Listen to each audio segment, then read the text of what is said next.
Good morning, Rayclast! Welcome to my first ever build showcase. Well, to call this my build showcase doesn't feel quite accurate. I am definitely piggybacking off of Undead Legion's cast on portal build. After seeing his showcase, I immediately logged on and started leveling a new character to try it out. Unfortunately, I'm bad. I wasn't able to get the timing down, and I just kept getting myself killed. I struggled with it for a handful of reasons. Again, I'm bad. But also, it requires a target to mitigate the massive self-damage, and let's face it, I simply don't have the skills that Undead Legion has, and because of that, I repeatedly got myself killed by casting over and over without actually having a target to mitigate that self-inflicted damage. For those of you that didn't see it, you should go watch it, but I will briefly explain. The portal gem, this guy right here, works exactly like a portal scroll. It opens the portal. The only difference is it actually has a casting animation. In the current patch, 3.27, which will be the last patch that this will ever work on. So you have 3 days to play this. But yeah, so currently in 3.27, taking any damage at all interrupts Portal's casting animation, causing it to reset, which means you can cast it immediately again and again and again, and this can occur every server tick, so long as you are taking damage every time you cast. With Enmity's Embrace, we will take damage, fire damage, every time that we cast a skill, or use a skill. This includes the Portal Gem. The way it works is that you cast Portal, you take self-damage from Enmity's Embrace, and the Portal animation cancels, and you keep doing it. Again, 30 times per second. This allows for an insane cast when damage taken loop. With dual rings, I self-hit for 1,191 damage for each skill used. In order to mitigate the self-damage, I'll be using Energy Shield Recoup. With my current setup, I have 156% of all elemental damage taken, which includes self-damage from the rings, recouped as energy shield. The self-damage amounts to 1,191. For each cast, the portal alone will be 30 times per second, and I have 7 skills that will all be triggered. There's 1, 2, 1, 3, so 5, 6, and 7.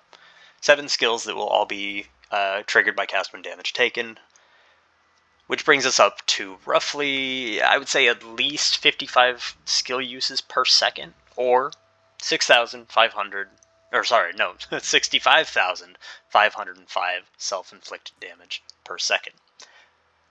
We have absolutely no fire resistance, so we do take a huge amount of damage, but we do get a small amount of mitigation from our endurance charges, which we get simply by hurting ourselves. I'll explain why later. After the mitigation, some mitigation from the endurance charges, we are sitting at a little more than 55,000 self-damage per second. With 156% energy shield recoup, we recoup 85,800 before other bonuses. If we include the increased energy shield recovery rate from machine emits, we're looking at a little more than 123,000 recoup per second. Subtracting the necessary recovery from the self-damage, this leaves us with a net ES gain of more than 68,000 ES per second. So, I will explain. I do ask that you bear with me. This is my first showcase, so things will be a little slow. Things may be a little unorganized. I apologize in advance. Let's knock out the Grafts, saying farewell to them. The only reason that I'm using this one is for the endurance charge gain. I found myself getting one-tapped by some of the larger enemies, like Searing Exarch. I still die to the ball phase, but that's been the case on every build I've ever played. So this is where we get our endurance charges. We cast, we hurt ourselves, and we pretty much immediately gain up to our maximum endurance charges. As long as we're moving around, that will remain the case. This Graft, again, the only reason I'm really using this, it does provide sap, which is cool. For some of the higher or harder hitting bosses, it'll mitigate a little bit of damage. But more specifically, we're using this just because I wanted the maximum energy shield. I really, really wanted to break 10,000 ES before I published this, and as you can see, I did. Otherwise, this whole thing is a pretty standard power charge stacker. We got Void Battery. It's not corrupted. There's nothing fancy about it. It's, I just use Blessed Orb to get it all the way up. Nothing fancy. Malachi's Loop, this one, the only thing that's special is the increased the +2 to Aura Gems and +2 to Duration Gems. I threw my Discipline in here. Again, I really wanted 10,000 ES, so here's where it is. Will Clash.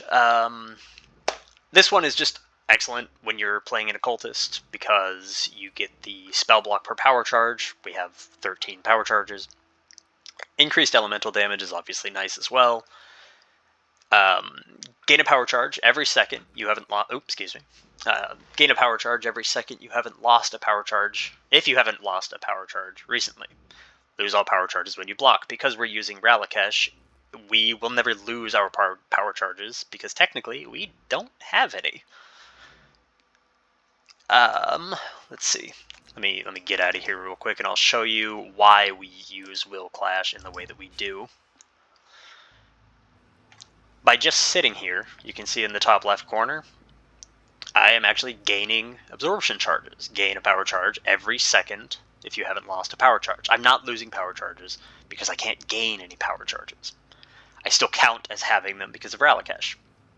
But yeah. So I just have to sit there for a second, wait for the absorption charges to stack up. Excuse me. So yeah, Helm, as you can see, the implicit, the corruption is a +1 max power charge. Not necessary, you can play this on 12, but, I wanted 13. The Pandemonious, there's a solid chance that there is a much better amulet out there. I'm very lazy and I just tend to use uniques when I'm crafting builds. It makes things difficult when it comes to resistance and stuff like that, but after looking around, I actually realized that I absolutely need a Jade amulet to be able to make this build work, because I have exactly the amount of dexterity that I need to be able to run this. Though now that I'm thinking about it, this doesn't need to be level 21. This only needs to be level 1 for the less duration, for the lightning warp. But anyway, so yeah, there's a solid chance that this could be replaced by something better. I ran this just because I liked it. The anointment on here is actually not right. I was supposed to have marked for death on here. I just forgot to actually put it on. It will be reflected properly in the path of building, or at least it should. I will upload that a little later. For the gloves, we're running machine emits. Now, machine emits are usually used on minor builds for the life leech, but we don't really need that, because we're not running mines at all. We're using this specifically because of the line 5% increased recovery rate of life and energy shield per power charge. The 21% reduced recovery rate is a bummer, but still with this, I believe we are still getting 44% increased rate of life and recovery. Of recovery rate of life and energy shield per power charge. Not 44, sorry, I messed that up. You know what I mean.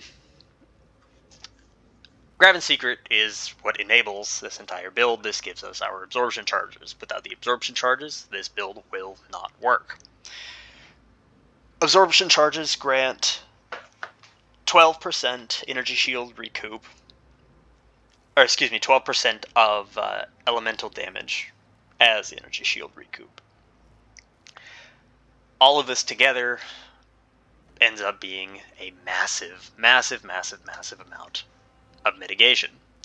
The problem is it's a little jank to get up and rolling. As you see, just one tap hurts me very, very quickly. So the way that this works, I'll wait for a few seconds so it can kind of go down. You start this kind of like a lawnmower. You just kind of keep it going, and eventually I can hold down Portal. You'll know that everything is fully ramped up when your mana is not a problem.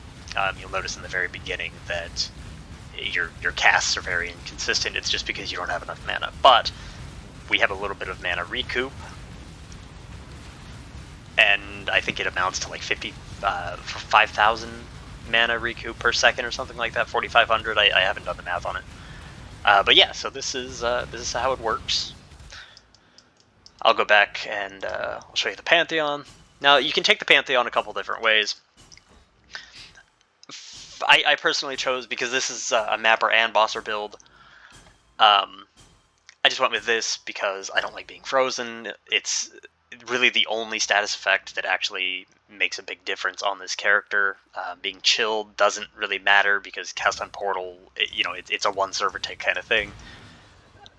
So it doesn't matter how cold you are, how slow you are, it's still going to be the same exact cast time. Being frozen, you can't do anything. You can't cast no matter how fast your casting animation is. I'm running this just for the bit of additional physical mitigation. Helps a little bit. You can tank Shaper Slams and stuff like that on this build. What else? Let's go to the tree. I'll show you the gems after this. So the tree, there's really nothing fancy about it. Lots of ES, lots of power charge stacking. Tried to squeeze in as many crit nodes as I could. We're stealing Shaper of Storms from the Elementalist. It adds a significant amount of damage. I wasn't sure what else to steal, but that's the one I landed on. ES, the power charge nodes up here are necessary, of course. I went with the increase per power increased damage per power charge. If you really wanted to, if you want to free up some mana, you could go with the cannot be shocked while at maximum power charges, but I don't really have any mana issues, so I went with the damage instead. Currently I get can't be shocked from Tempest Shield, so it works out anyways.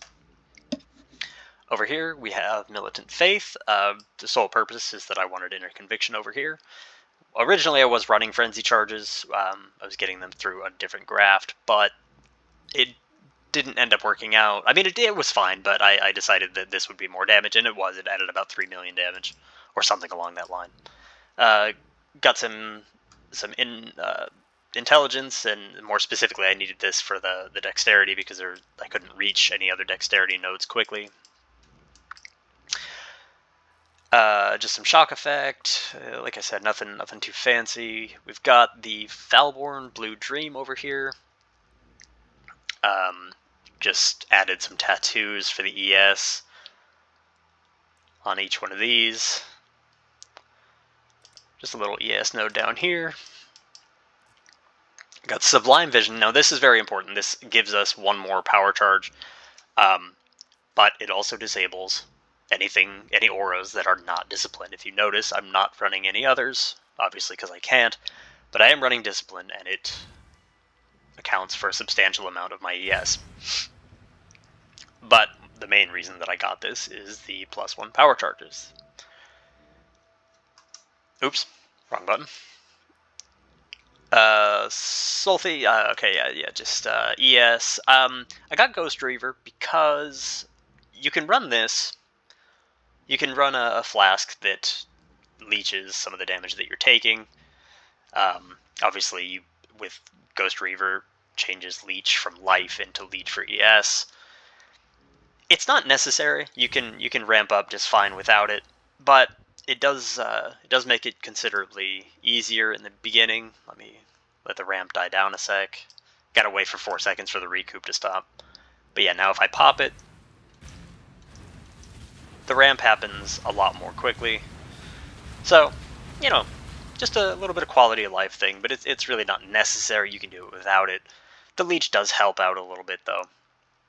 Just more crit, more ES, Chaos Inoculation. I was thinking about running some life and maybe, you know, try to squeeze in some reservation. There was even the possibility of running the Chayula Amulet, the Foulborn one, so that I could recoup life as energy shield, but I didn't end up going that route. Running up here, just wanted to get Whispers of Doom. I had another point, I didn't know where else to put it, so I stuck it here. It added like 250,000 damage, so, you know, nothing crazy. Cold nodes.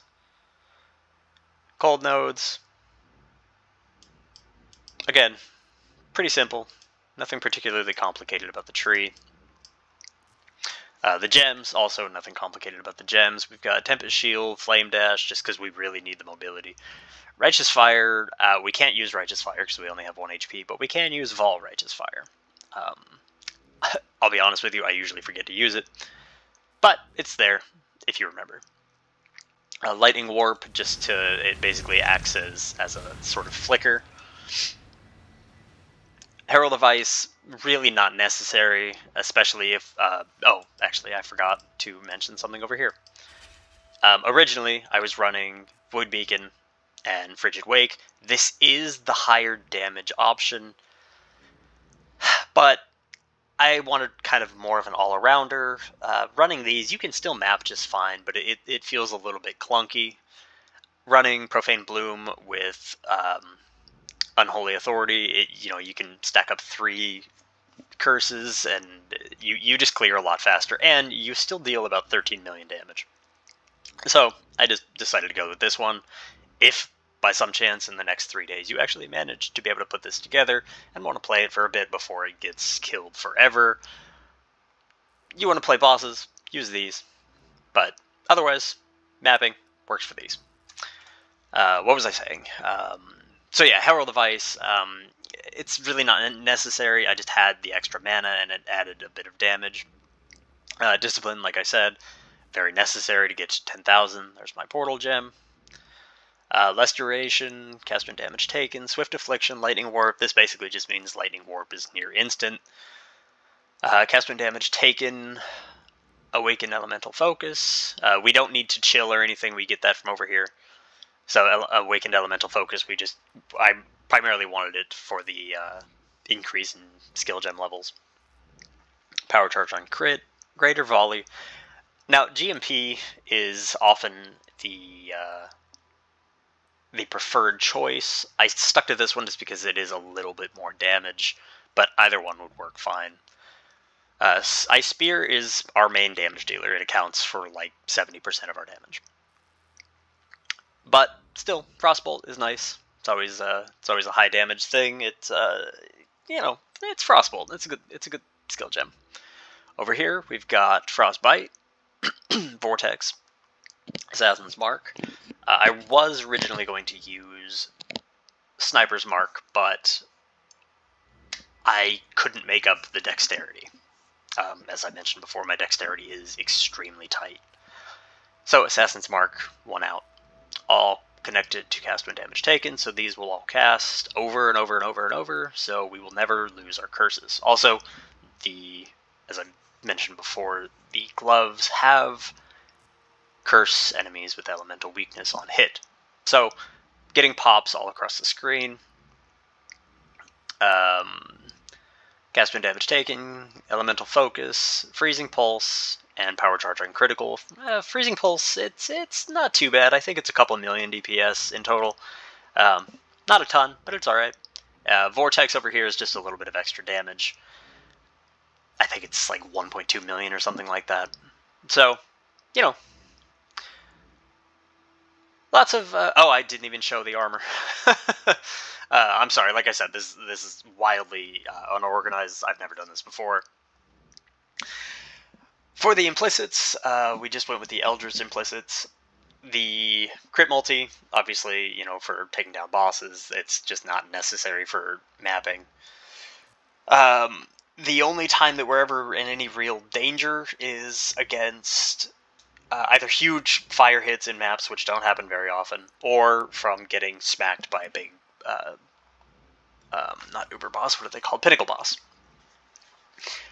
or Uber Pinnacle Boss. I'll be honest with you, I haven't even tried the Ubers. I just don't bother with them. But, you know, the regular Pinnacle Bosses, this works great. In fact, I will throw in a boss run, probably for Sirius at the end. But for now, I'll just run a map just to show you what it looks like. It's just a, you know, standard beach map, nothing crazy. I'll throw on a little bit more shrines. As you can see, I'm a big fan of shrines. I won't be picking any of them up, just so it doesn't change the way that the build functions. So we'll just wait for these to ramp up. Very, very important. If you don't wait for these, you probably will kill yourself. Alright, we're ramped. Or not ramped, but we are stacked up on charges. Wait a couple seconds, make sure you got it all. Now the movement here is pretty jank. You can't just hold, click, and run. Like, you can't just move like that. If you do, you will lose your ES ramp. It will also negatively affect your mana, but that's not really the biggest issue. The biggest issue is that if your ES ramp dies, your Recoup ramp, I mean, if it dies, then you will probably die with it. I will, once I get out of this mess, I'll show you what I mean. So long as there's a lot of density, it's really not much of an issue. But yeah, if you notice just now, my ES is going down. It's because I'm not sticking to my portal usage. I'm giving it time to ramp down, which is the opposite of what you want to do. Which is why moving around is kind of a pain in the butt. I originally tried this with things like Frostblink. I tried... I hope you can hear me through all this. Yeah, so I tried it with Frostblink, I tried it with Dash, I tried it with a handful of things, and a Flame Dash just seemed to work the best because you get the 3 charges. I'm just going to leave it there. It's the end of the league, I don't really care about Moot.